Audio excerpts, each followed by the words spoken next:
marka ugu horeysa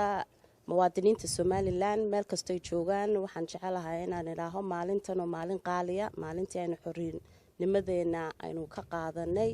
Ingiriiska maalintii calankoodana la dejiyay calankeenina la saaray weeyaan waa maalin qiimo leh marka waxaan leeyahay muxuu ahaa ciid mubaarak 26 June ilaahay khayrkeedana Allah ina siiyo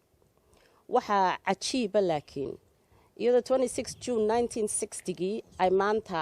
60 sanadood ay ka soo wareegeen 18 Mayna ay 30 sanadood dhow ka soo wareegeen inay maanta arrimaheennii dibadda ay ku dhacdo ina dilaalin ay maxay ahayd ka dhex dilaacdo Somaliland waxaanu arkaynay hawadeennii oo la tuuray waxaanu arkaynay bayskeennii militariga oo la tuuray waxaan arkaynaa badeennii oo maanta dad ay ka shaxayaan oo ay isku haystaan yaa maamulaya inaku aynu soo taaganahay oo aanaynu dhiman oo naxaynahay waxa weeyaan nasiib darooyinka ugu waaweyn ee Somaliland ku dhacday nasiibadii ugu weynayna waxay nagu dhacday shalay oo aynu ogeyn Maxamed Cabdilaahi Cumar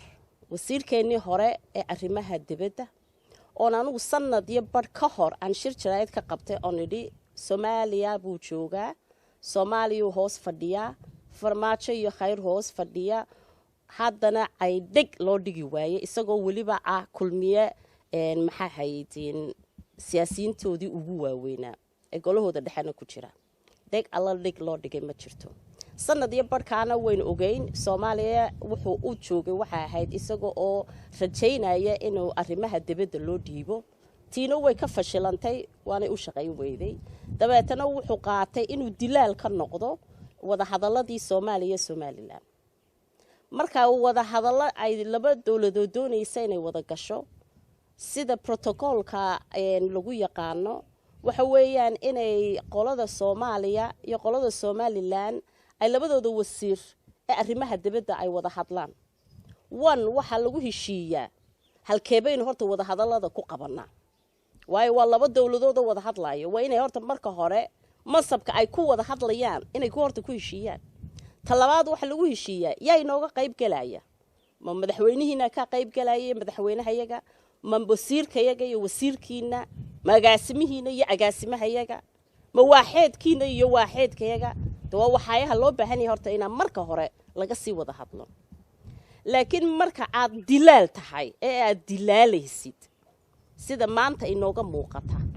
waxa weeyaan hay'adda la leeyahay iyada qaban qaabisay waxa weeyaan hay'ad uu madax u yahay Maxamed Cabdilaahi Cumar waa hay'adii aan sanad iyo bar ka hor aan sheegeen idhi waxa weeyaan in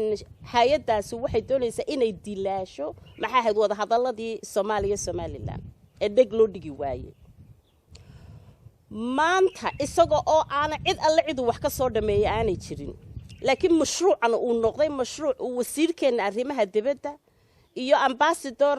Baashe oo maxaa ahayd wakiil inooga Kenya iyo Maxamed Cabdilaahi Cumar ay gaaleen oo sidii maxaa ahayd shirkadii yareed ay Sacad iyo Baasha ay Abu Dhabi ka furteen oo kale bay haddana doonayeen inay qarannimadeennii magaceennii sharafteennii waxaynu 30 sanadood u soo halgamaynay waxaynu 60 sanadood maanta aynu ka taaganahay dadkii u dhintay iyadoona la eegayn dadkii u naafoobay la eegayn dadkii u maxaa haydin agoomoobay aan la eegayn dumarka ragoodii waayay aan la eegayn maanta nasiib darrada inoogu habsatay waxa weeyaan inay maanta saddexdii nin ee aynu islahayn Somaliland bay wax u tarayaan inay maanta ay bahol madow ku dareen Maxamed Cabdilaahi Cumar waxa weeyaan ninka iyada oo Maxamed Ibrahim Cigaal iyo Daahir Riyaale ka ahayn ay wada wanaagsan oo toosa oo aqoon raadisa ay inoo jeexeen wuxuu ninku maalintii uu noqday wasiirka arrimaha dibadda ee Somaliland wadadii intuu ka leexiyay wadadii maxaa ahayd aqoon darrada iyo maxaa ahayd nasiib darrada inagu riday anigu ma odhan maalintii aynu halkan shirka aynu ku qabanay ee ay dadka farabadan inoogu yimaadeen waa kii iqbaaliya dadkii kaleba ay iyaku markhaati fureen ma lihi anigu dadkii ajnabiga habaa ku markhaati furay oo yidhi 2010 baa ugu dambeysay Somaliland aqoonsigeeda raad wanaagsan ay qaato baana idhi ma wadani baa yidhi ummadini ay Somaliland dan u lahaa ee daneynayay ba afkoodii ka soo baxay waxaana nasiib darrada inagu riday xukuumadda iska daba xigtay ee kulmiya waa nasiib darro haddaba maanta aniga waxa ii cuntami weyday ee aan liqi kari waayay ee ilaankaana maskaxdaydii ilaa xalay ku wareegaysay madaxweynaheeni muuse biixi cabdiraxmaan muuse inuu og yahay waxa caynkaas ayna la sameeynayo wasiirkiisii arrimaha dibadda uu dilaalnimo u galay qarannimadii Somaliland inuu ambassadorkiisii uu dilaalnimo u galay iyo naas nuujinayaan maxamed cabdilaahi cumar iyo hay'adiisa waxa ajaayib igu noqotay malaha honestly xalay oo dhan aan miraayay madaxweynuhu ma oga hadduu og yahay waxaas malaha may dhaceen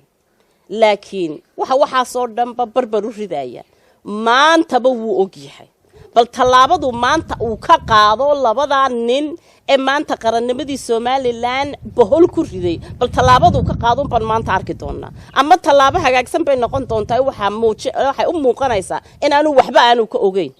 ama waxay muuqan doontaa inuu la ogaayo naasnuujinta uu raali ka ahaa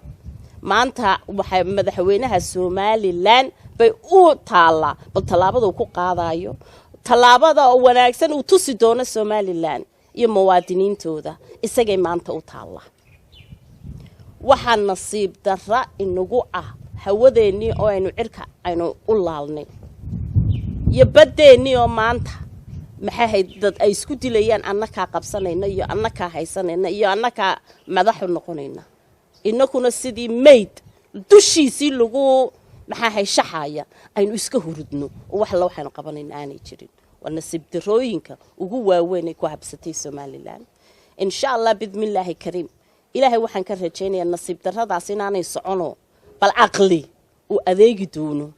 وعقلي وصون قنطونه ومسكحدي يدميركي يوناجي يوم حد أرحم كي إنه تدكين أو أرحميني إنه ينصون قنطونتو إنه بالسيدني السودان إن شاء الله بإذن الله كريم وخصو inay maanta xamar inagu tiraaho annaku mabaanu ogeyn mana u tala gelin inaan meeshaas oo kale aanu nimaadno way inagu nasiib darro inaynu ku baryatanno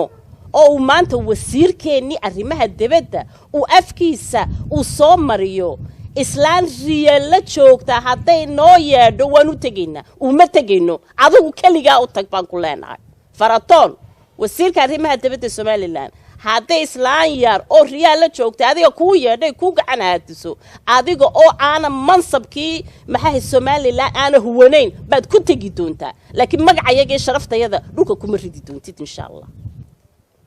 anu halkaas aan ku dhameeyay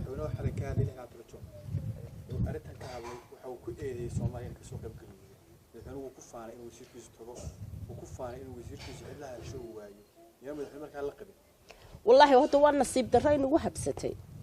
سيدان كو sheegay waxa weeyaan weyn wada ognahay labadeennu maanta markaynu wada hadlayno de waynaan horta aan maxay hayd anigu aan soo dirto wakiilkii oo nidaaho maxay hayd halkeebeen ku wada hadalnaa waynaad adigu ii sheegto tahay meeshaasaynu ku wada hadlaynaa Kenya inaanay Soomaaliya imanayn iyo ay maxay hayd isleeyeen weyn wada ognahay caruurta yaryar baa maanta og waxa haydeenay intay wada hadlaan ay yiraahaan war Ethiopian iskugu iman doona war Djibouti iskugu iman doona war Ingiriiska iskugu imanayna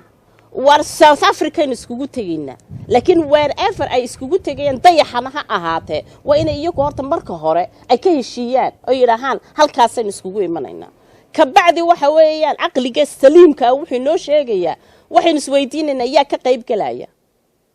waa inaan anigu idhaaho hadaba aniga waxa iga qayb galaya filan adna waa inaad tiraahid waxa iga qayb galaya filan aniga wasiirka arrimaha dibadda aniga agaasima maxaa hayd leeyma soo diri karaayo waayo de ma la hadli karaayo it's not right weeyaan protocol ahaan maaha maxaa hayd dhigaygi marka qof aan dhigayga hayna taniga liguma bahdilayo waxaan ahay wasiir qaran wadan dhan oo Soomaaliland baan wasiir u ahay oo wasiirka arrimaha dibadda u ahay sidaba aniga agaasimo la igu soo dira waliba agaasimihii oo maxaa hayd yiraaha anoo maxaa hayd maba imanayo macquul maaha marka waxa weeyaan xagay salaada ku xidhmi weyday ma innaka iska laab kacnay oo maxaa hayd in wax aan jirin iska doonanay ma madaxweynaha been loo sheegay oo la yiri maxaa hayd wax waliba way dhan tahay ee iyaka ka soo qayb gali waayay mise waxa weeyaan sar aanaynu garanayn ba meeshan ku sii dhex jirta oo aanaynu wali fahansanayn aniga Faaduma ahaan aqligayga saliimka ah aniga waxa ay siisay malaha madaxweynaha si wanaagsan wax looguma sheegine saddexda nin ba meeshan dilaalayay dilaalkooduna halkaas u maray kulmiyana uguma horeyso inay Soomaaliland wax ka dilaalaan oo Sacad iyo Baasha waa kuwii maxaa hay shirkadda yar ka furtay Dubai marka ma aha wax maxaa hay inoogu horeysa laakiin su'aasha la isweydiinaya waxa weeyaan dawladdu ma sidana ka asala oo waxa weeye waa ka bes mise waxba inoogu laaban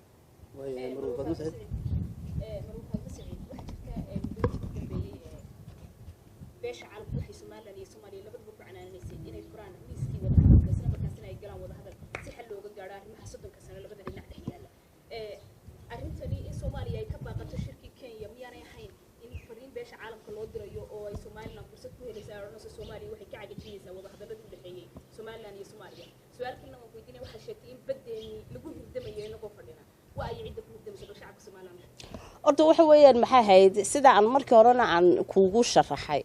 waxa weeyaan beesha caalamku mana indhalaa mana dhigala waxa la yiraahdo conflict resolution wala yaqaana sida waxay leedahay barnaamij tan oo loo galo laab kac maaha hebel baa iska imanayay anagu waan tagayaa midna maaha waxa weeyaan horta laba dawladood baa wada hadlaysa labada dawladood oo wada hadlaysa waa inay dawlad kale ay maxaa hayd dhexdhexaadiso laba dawladood markay hadlayaan waa inay dawlad saddexaad ay maxaa hayd dhexdhexaadiso inay hay'adi soo dhex gasho NGO hay'ad weyn ma NGO inuu soo dhex galo wada hadallada Soomaaliya iyo Soomaaliland waa qiimo dhac waliba marka loo og yahay inuu madaxda NGO gaas uu yahay wasiirkii hore ee arrimaha dibadda ee Soomaaliland waxay afar badan baa meeshii ku jira waliba dad way sii eegayaan oo waxa la oranayaa maxaa hayd waa ayan ninkan oo reerkiisiba la sii to'anaya marka waxay aanaynu doonayn inay Soomaaliland lagu shaabadeeyo meelaha ka soo bixi karaysa marka aynu wada hadlaynana waxa weey laba dawladood ay wada hadlayaan waa inay wax ay kala qortaan waa ina wax la kala qeexo maaha caruur yar xaflad loogu yeerayo waxa weey laba dawladood oo maxaa hayd laba qaran weeyaan laba qaran oo la metelayo oo meel wad imanaya waxa weeyaan anigu waxaan ogahay beesha caalamka waa loo sheegay waxa la yiri waa imanaya wasiirkayga waxa imanaya wasiirkoodii oo maxaa hayd dadna markii dambena ay noqotay agaasimo anu mid baan ogahay international community way nagu qoslayaan waxay nagu qoslayaan wasiir ba agaasimo hor fadhiisanaya macquul maaha it doesn't make sense marka inay marka horeba halkaasu ay fari ku godan tahay waa la iska arkaya inaku dadkii baryatomeeyay manihin maanta inaku qarannimadeeni waynu haysanaa cid inagu haysataana ma jirto Soomaaliyana si walba way samaysay way ku guuleysan kari weeday kumana guuleysanayso in alla intuu shacbiga Soomaaliland uu Soomaaliland aaminsan yahay in alla intuu ilmo yar oo maanta dhashay uu aaminsan yahay Soomaaliland cid alla cid inaga qaadi karaysa ma jirto marka inaku manihintii baryatomaysay ta baryatamaysa waa inay noqoto Soomaaliya ta waxayna weydiinaysa waa inay noqoto Soomaaliya ta doonaysa inaynu hor fadhiisano waa inay noqoto Soomaaliya laakiin inaynu inaku isbahdilno maaha waxay noqotay badeena waxa weeyaan bad strategic waxa weeyaan bad maanta caalamka oo dhami uu maxaa indhaha lagu hayo waxa weeyaan bad la doonayo in la ilaaliyo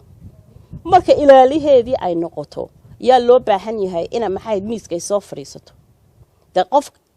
qofka badda ugu weyn ka mas'uula ee badda ugu dheer inaka leh hadaynu Soomaaliland nahay miis la soo wada fadhiistana inaynu ka maqnaano waa shay xaraana haddii aanaynu inaku insert garaynayno maxaa hayd aanaynu isku taxaluujinayna meel kasta oo lagaga hadlayo inakuna aan fadhiisano dee wax weyn kaalinteennii baynu maxaa haydiin aynu gabnay